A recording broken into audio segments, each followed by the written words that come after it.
रंगों के नाम। काला, कौन सा रंग? काला। का अलिफ का, लाम अलिफ ला, काला। काला कौन सा रंग है? काला।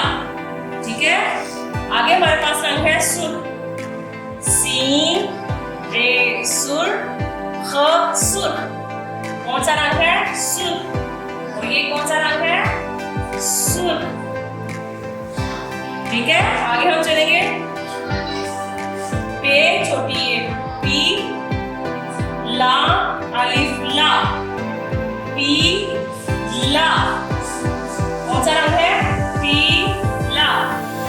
पीला, ये रंग हमारे पास है पीला। नीला, कौन सा रंग है? नीला।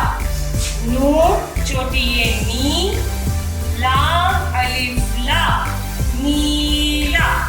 कौन सा रंग है? नीला। ये रंग नीला। ओ, अगला रंग है सब्ज। कौन सा? सब्ज। सी बे सब, ज सब्ज। सीन बे सब, बे से बस, सब्ज। कौन सा रंग है? सब्ज। ये रंग है सब्ज। शुरू से मैं एक दफा आपको रिवील करा दूं। वो है सबसे पहले हमारे पास काला, सुर, पीला, नीला, सब्ज। मेरे साथ फिर एक दफा पढ़िए। काला, सुर, पीला, नीला, सब्ज।